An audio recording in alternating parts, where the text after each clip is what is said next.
Hey everyone, welcome back to Headlines on Geek Space. Danny here. This week we have kind of an interesting story, which is that there is now 2 hours of leaked audio out there from Mark Zuckerberg from the internal Facebook Q&A that he did with Facebook employees. The Verge has both a full transcript of the conversations that have been leaked and also a separate post that has audio snippets where they contextualize the audio. The 2-hour talk covers everything from Elizabeth Warren wanting to break up big companies like Facebook to Facebook's own proposed cryptocurrency blockchain, Libra, to TikTok as a competitor to Facebook. And honestly, I don't think we get anything too shocking from Mark Zuckerberg in these audio snippets. If I'm being completely honest, I think at least I get exactly what I expected, which is a guy who is honestly very earnest to his employees, but also completely open about his self-interest, to a point that it's kind of hard to dislike him. Mark Zuckerberg comes across on this audio not as a guy who's having these secret meetings to hide anything, but just that he's having a private conversation with his own employees. It's just a work meeting that you don't want recorded, but none of it comes out that's particularly scandalous. It's just interesting to kind of see into the mind of this guy. For example, he talks about Elizabeth Warren wanting to break up companies like Facebook, and he says, I think that it's a legal battle that we would have to face if she would like to do that. I think that we would win. It would suck, but he seems pretty confident that Facebook would win that legal battle. A major lawsuit against our own government? I mean, that's not the position that you want to be in when you're it's we care about our country and want to work with our government to do good things. And but look, at the end of the day, if someone's going to try to threaten something that existential, you go to the mat and you fight. Not only that, but he makes the point that why would she want to do that? Because it's only going to make things harder to prevent election interference. He says that if you break up Facebook or Google or Amazon, you make it harder to track down people who are using those services for the election interference that certain people are proposing happened in the election in 2016. He says, the more control that you let us have, the more we can monitor these things ourselves. I don't know why you'd want to break us up. Not that I'm worried about it, because we would win that court case, but then again, why would you even want to? It's just an interesting belief. Not that I disagree or agree with him. I think that, of course, this is all filtered through the lens of his own self-interest, the same way that politicians should be viewed, business leaders should be viewed. But I do think that that's a particularly interesting case in that he sees, at least publicly, he voices himself as Facebook's big business being good for the world, which is an interesting take, I guess. The public things, I think, tend to be a little more dramatic, but a bigger part of it is private engagement with regulators around the world, and those, I think, often are more substantive and less dramatic, and those meetings aren't being played for the camera, but that's where a lot of the discussions details get hashed out on things. Another thing that I think is really interesting is he talks about Libra, which is this proposed blockchain cryptocurrency that Facebook was intending to start and apparently is still working on behind the scenes, but has had some difficulty getting rolled out. And he says that part of the reason for its difficulty getting rolled out is it's actually becoming much more ambitious the more that they work on it. And he says he actually wants to become basically a global worldwide currency. Now, some of you may be getting flashbacks to Bitcoin and kind of the insanity that was around that at a period in time. And depending on who you talk to, maybe still now.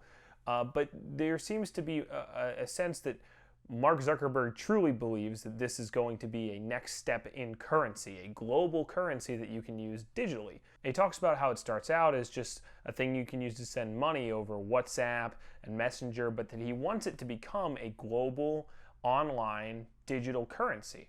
And I think this is indicative of a trend. There is something that is both somewhat ingenuitive and there's some ingenuity. Ingenuine? Is it ingenuine? Probably. There is something innovative, but also somewhat terrifying about how much tech companies are trying to get into banking now. We are seeing this with the new Apple credit card, Apple Pay, Android wallet or whatever it's called, and now, Facebook trying to start their own cryptocurrency. It's insane how much it's one thing if you have your own storefront and your own currency for that storefront. I have no problem with Steam having Steam points or whatever. But if you are truly proposing that a tech company is going to do a better job with privacy, with handling your information, with handling your money even, than a bank which is secured by the FDIC, I'm not sure if I trust your opinion on money. I'm not saying that I'm totally correct. I'm not an economist. There are some people who are bullish on this. There are some people who are very bearish on this. You know, I think that there is some things on here that are going to be innovative, but I think it's more likely that these things will be taken and adapted into a regular banking system rather than banking being destroyed and rebuilt from the ground up by these tech companies in their own image. And there's actually a moment in here that's both incredibly terrifying and also very funny, where Mark Zuckerberg talks about financial regulation and why he can't just open up Libra tomorrow and start sending them to people and showing everybody how it works, because he says there's a lot of regulatory problems, there's a lot of safeguards, and one of the things he mentioned specifically as a problem is the financing of terrorism, which is insane when you think like you just see a headline in the future. This is future news. It just says Boko Haram buys 5,000 new weapons on the Facebook marketplace. Like, what the fuck kind of world are we living in? I'm not going to go to every single hearing around the world. A lot of different people want to do that. I mean, when the issues came up last year around Cambridge Analytica, I did hearings in the U.S. I did hearings in the EU. It just doesn't really make sense for me to go to hearings in every single country that wants to have me show up. And he also talks about not testifying in every single hearing in every other country that he gets called to, because he says that basically other countries don't have the jurisdiction to call him to every single thing, be it about election interference or cybersecurity, and he has other things to do. And he also says that it's, interestingly enough, that there is a big conversation going on right now about the big tech companies and if they're being regulated appropriately. And Mark Zuckerberg surprisingly says that Facebook needs to engage in it humbly, which I think is insane. Just how likable and reasonable that is. This seems like a guy who understands that he kind of on accident became the CEO of the biggest, technology company in the world, or at least social media company. It's absolutely insane just how much sense Mark Zuckerberg is making in most of this. I mean, I'm not saying I agree with everything he's saying, but he's not off the rails. It's leaked audio that essentially is just portraying him as a regular CEO. It is really interesting to kind of hear his thoughts on things, but overall I don't think there's a big takeaway here.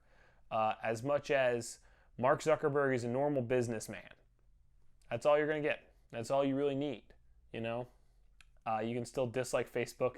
There's a pretty funny section here about employees who talk about their friends and family dissing Facebook and what should they say.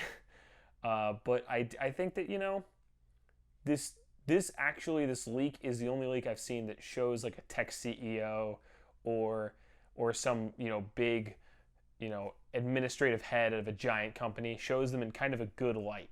Because as much as there are things that Zuckerberg says I don't agree with, I don't think he seems scandalous or corrupt or disturbing in any of the things he says, so much as he just seems like a guy who's going off the cuff and just trying to navigate the fact that now he is put in the middle of, an international debate about something that very few people understand.